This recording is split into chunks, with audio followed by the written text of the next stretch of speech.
Questions के अंदर ही clues होते हैं, तो आप कॉमन सेंस अप्लाई करके वहां से वो क्लूज और हिंट्स जो हैं उनको ढूंढने की कोशिश करें। साइंस बैकग्राउंड से नहीं हूँ, आर्ट्स बैकग्राउंड है मेरा, तो मुझे भी ज़्यादा दिक्कत नहीं आई थी। ऑल्दो मैं बहुत ज़्यादा एक्सेप्शनली स्कोर नहीं करता हूँ उस पेपर में, पर मेरा हमेशा क्वालिफाई हो जाता है। अगर आपने मार दिया तो आप मान के चलेंगे एकदम गलत होगा वो। बट एलिमिनेशन मेथड क्या होता है कि आपकी एक नॉलेज बेस तैयार हो जाता है जो आपके सबकॉन्शियस माइंड में रहता है। एक ऐसी चीज़ है, आपको उस विषय में अगर आप खुद के प्रति ईमानदार हैं तो आपको देते ही पता है कि आपका क्लियर है। हेलो एवरीवन, वेलकम टू स्टूडेंटो। सभी हमारे साथ अमर सर, जिन्होंने 4 टाइम यूपीएससी का इंटरव्यू दिया है, 6 टाइम यूपीएससी का मेंस लिखा है, इंक्लूडिंग इस बार का भी। तो आज अब सर से हम जानते हैं उनकी स्ट्रेटजी क्या रहती है प्रीलिम्स की, मेंस की और इंटरव्यू के लिए वो क्या करते हैं। डिटेल में जानेंगे कि कौन कौन सी वो बुक प्रेफर करते हैं, रेफर करते हैं। तो जो भी बातें हैं इस वीडियो में कवर करेंगे। तो अभी तक आपने चैनल को सब्सक्राइब नहीं किया तो चैनल को सब्सक्राइब कर लीजिए, इस वीडियो को लाइक करें। सर, सबसे पहले आप अपने प्रीलिम्स की स्ट्रेटजी के बारे में बताइए डिटेल में सर। प्रीलिम्स में बेसिक एनसीईआरटीज करने के बाद में आप हिस्ट्री के लिए फोकस करें तमिलनाडु बोर्ड के एनसीईआरटीज के ऊपर, और फिर उसके बाद में यूपीएससी के प्रीवियस ईयर कम से कम 10 वर्ष के क्वेश्चंस को आप लगाएं, आप सॉल्व करें उनको, और उन्हें बार बार रिवाइज करें और उनसे रिलेटेड टॉपिक्स को आप अच्छे से तैयार करें। ये करने के बाद में आप कोई भी टेस्ट सीरीज आप जो मार्केट में अवेलेबल हैं, इंटरनेट पे आपके लिए फ्री अवेलेबल हैं, आप वो लाएं, और कम से कम आप 100 टेस्ट एक बार अगर लगा लें, पहली बार दे रहे हैं तो आपको एक पूरे 100 टेस्ट लगा लेंगे, तो आपके पास में एक अच्छा इन हैंड एक्सपीरियंस हो जाता है कि रियल टाइम एग्जाम को कैसे डील करते हैं। दूसरा कि अपनी नॉलेज को कैसे मैक्सिमाइज करके आउटपुट आप गेन करते हैं। तो उसी तरीके से अगर आप तैयारी करते हैं तो आपको प्रीलिम्स में बहुत ज़्यादा फायदा होता है। ओके, सो जैसे कि आपने एनसीईआरटी का बताया, तो सर 6 से 12 की एनसीईआरटी पढ़नी या इसमें से भी कुछ सिलेक्टेड, जैसे कि हिस्ट्री के लिए 9 to 12 पढ़ सकते हैं, फिर ज्योग्राफी के लिए 11 to 12, इस तरीके से आप हिस्ट्री, सोसाइटी और पॉलिटी और इकोनॉमी और ज्योग्राफी के लिए आप 6ठी क्लास की एनसीईआरटी से शुरू करें और आप 6 से लेके 12 तक की आप इनको पढ़ाई करें, तो उससे आपको मैक्सिमम जो बेनिफिट्स हैं वो मिलेंगे।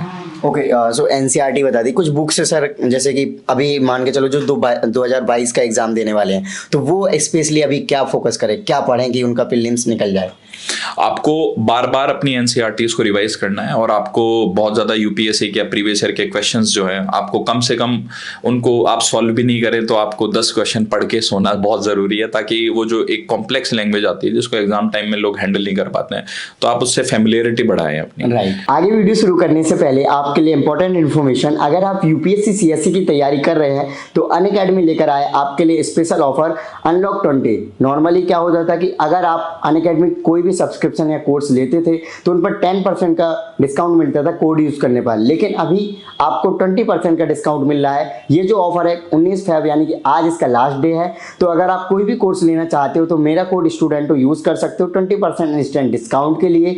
चाहे आप आइकॉनिक सब्सक्रिप्शन का प्लान कर रहे हो या फिर कॉम्बो सब्सक्रिप्शन का या फिर कोई भी सब्सक्रिप्शन का प्लान कर रहे हो, अनअकैडमी के द्वारा तरह तरह की कोर्स और सब्सक्रिप्शन दिए जाते हैं। तो अगर हम प्लस कॉम्बो की बात करें तो जो इनका 12 मंथ का प्लान है वो 45,757 रुपीज़ का है। तो इस तरीके से अगर हम आइकॉनिक कॉम्बो की बात करें तो 63,157 रुपये का है। इसी प्रकार से 18 और 24 मंथ्स के सब्सक्रिप्शन है। अगर आप कॉलेज स्टूडेंट्स हैं तो 18 या 24 मंथ्स के सब्सक्रिप्शन का भी प्लान कर सकते हो। अगर हम बात करें अनअकैडमी लाइट सब्सक्रिप्शन का तो इसमें आपको जीएस एंड सीसेट की टेस्ट सीरीज मिलेगी, साथ ही इसमें आपको मिलेगा लर्नर परफॉर्मेंस इंडेक्स मिलेगा, साथ ही in depth analysis with video solution मिलेंगे जो कि आपकी प्रिपरेशन में काफ़ी हेल्पफुल होंगे। इसी तरीके से अनअकैडमी के बहुत सारे अलग अलग तरीके के सब्सक्रिप्शन और कोर्सेज हैं। तो आप कोई भी कोर्सेज एंड सब्सक्रिप्शन में एनरोल करना चाह रहे हो तो ज़रूर आज कर लें, 20% का इंस्टेंट आपको डिस्काउंट मिल जाएगा। ये ऑफर सिर्फ आज तक वैलिड है और डिस्काउंट के लिए 20% मेरा कोड स्टूडेंटो यूज़ करें। वीडियो के डिस्क्रिप्शन में लिंक है, डायरेक्टली आप जाकर वहाँ से इनरोल कर सकते हो। तो और कई बार क्वेश्चंस के अंदर ही क्लूज होते हैं, तो आप कॉमन सेंस अप्लाई करके वहां से वो क्लूज और हिंट्स जो हैं उनको ढूंढने की कोशिश करें। और साथ ही साथ करंट अफेयर पे लोग 70% 80% अपना टाइम डिवोट करते हैं, जबकि करंट अफेयर का जो पोर्शन है वो कभी भी 35% से ज़्यादा नहीं होता है। 2016 एक एक्सेप्शनल अटेम्प्ट था, उसके बाद में कभी भी 30-35% से ज़्यादा करंट अफेयर्स नहीं आते हैं। तो आप उतना ही टाइम उस पर्टिकुलर सब्जेक्ट को या थीम को डिवोट करें जितने परसेंटेज के एवरेज क्वेश्चंस वहाँ से आते हैं। ओके, और सी सेट के लिए स्पेशली? सी सेट के लिए आप 5 प्रॉब्लम्स पर डे की आप अगर सॉल्व कर लेते हैं और आप देखेंगे कि सी सेट में एक पैटर्न है, एक ही टाइप के प्रॉब्लम्स हर साल पूछी जाती है, तो अगर आप वो कर लेते हैं तो आपको बहुत ज़्यादा दिक्कत नहीं आती है। मैं भी साइंस बैकग्राउंड से नहीं हूँ, आर्ट्स बैकग्राउंड है मेरा, तो मुझे भी ज़्यादा दिक्कत नहीं आई थी। ऑल्दो मैं बहुत ज़्यादा एक्सेप्शनली स्कोर नहीं करता हूँ उस पेपर में, पर मेरा हमेशा क्वालिफाई हो जाता है प्रीलिम्स और सी सेट, सॉरी। सो प्रीलिम्स में आपके एवरेज मार्क्स कितने रहते हैं सर, वैसे देखा जाए 6 के 6 अटेम्प्ट में? प्रीलिम्स में अभी फिलहाल तो अब मार्क्स गिरने लग गए हैं, क्योंकि उतना एंथुजियाज्म है नहीं, फोकस रहता नहीं है प्रीलिम्स पे। पर बहरहाल अगर मैं कहूँ तो एवरेज मार्क्स अगर पूरे अटेम्प्ट्स के जोड़ दूँ तो 110 तो एवरेज स्कोर होगा शायद। ओके, सो स्पेशली प्रीलिम्स के टाइम पे जैसे कि एग्ज़ाम के 10-12 दिन पहले क्या करना चाहिए? अभी तो ठीक है कि सब पढ़ लो, लेकिन जब एग्ज़ाम आ गया एकदम नज़दीक 10-12 दिन पहले, उस टाइम पे प्रेशर को कैसे मैनेज करना है और क्या पढ़ना है? आप यूपीएससी के और भी दूसरे एग्जाम्स होते हैं, आप उनके क्वेश्चन पेपर्स देखते रहें, और एग्जाम अगर बहुत नज़दीक है तो आप केवल प्रैक्टिस पे फोकस करें, बजाय कि आप बहुत ज़्यादा पढ़ने की कोशिश करें।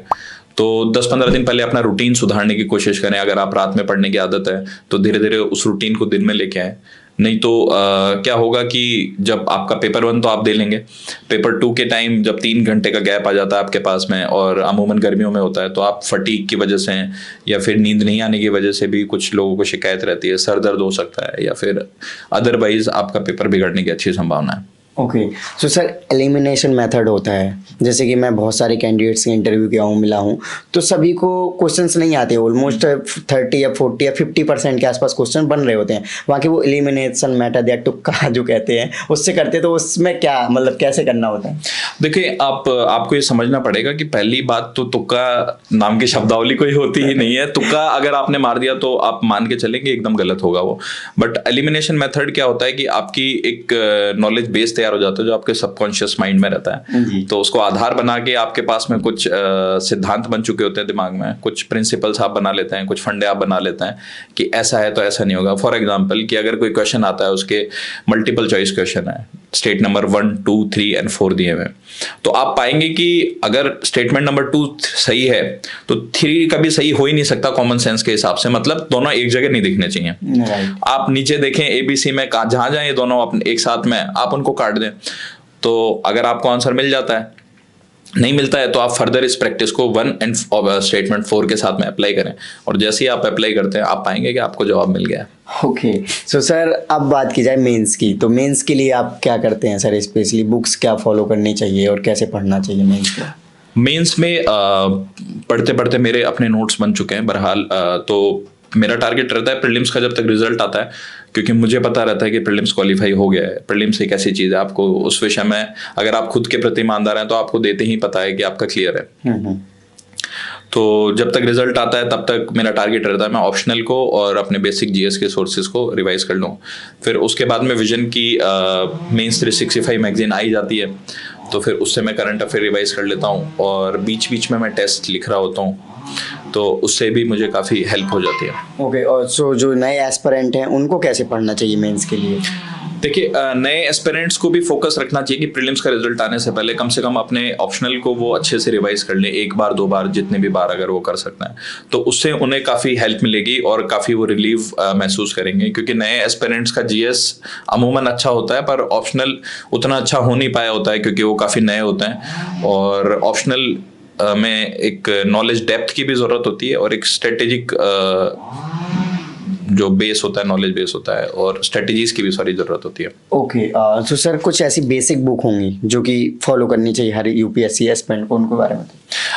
सबसे पहले तो लक्ष्मीकांत, जैसा कि आप ये पीछे देख सकते हैं, एम लक्ष्मीकांत है। फिर उसके बाद में नितिन सिंघानिया के आर्ट एंड कल्चर की किताब आती है, और बाकी एनसीईआरटीज जो हैं वो सबसे महत्वपूर्ण है। और हिस्ट्री के लिए अगर आप बात करें तो ये 11th और 12th की तमिलनाडु बोर्ड की एनसीईआरटीज काफ़ी इंपॉर्टेंट हो जाती हैं वहाँ पे, और स्पेक्ट्रम मॉडर्न इंडिया के लिए बाइबल समझी जाती है। और उसके अतिरिक्त आपके जो क्लास नोट्स हैं, अगर आपने कहीं कोचिंग ली या फिर आपके खुद के बनाए हुए नोट्स हैं, तो वो आपको काफ़ी हेल्प करेंगे। ओके सर, सो जो ऑप्शनल है आपका, तो वो ऑप्शनल क्या सोच के डिसाइड किया था कि मुझे हिस्ट्री ऑप्शनल रखना है इसमें? देखिए आप हिस्ट्री का पहली बार तो मुझे काफ़ी नॉलेज नहीं थी बहुत सारे ऑप्शनल्स के बारे में, पर हिस्ट्री का ऐसा था कि हिस्ट्री हर एक मीडियम के बच्चे को अकोमोडेट करता है। विशेषकर जब मेरा मीडियम एग्ज़ाम का हिंदी रहा है तो मेरे लिए काफ़ी हेल्पफुल रहा है हिस्ट्री ऑप्शनल, क्योंकि रिसोर्सेज की कोई कमी नहीं थी। ओरिजिनली रिसोर्सेज जो है वो हिंदी में ज़्यादा अवेलेबल है बनस्पन अगर हम कंपेयर करें इंग्लिश मीडियम के साथ हिस्ट्री में। और दूसरी बात क्या है कि हिस्ट्री का बहुत ज़्यादा अच्छा वेटेज है प्रीलिम्स में और मेंस में, तो वहाँ भी हेल्प होती है। ऐसे में भी हिस्ट्री बहुत यूज़फुल है। अगर आप बात करें एथिक्स की तो आपको अगर केस स्टडीज़ में कोई एग्जांपल देना है या फिर और क्वेश्चंस में एग्जांपल देना है तो हिस्ट्री बहुत ज़्यादा हेल्पफुल है। ओके, अब इंटरव्यू की बात करें तो इंटरव्यू के लिए कैसे प्रिपेयर करना चाहिए?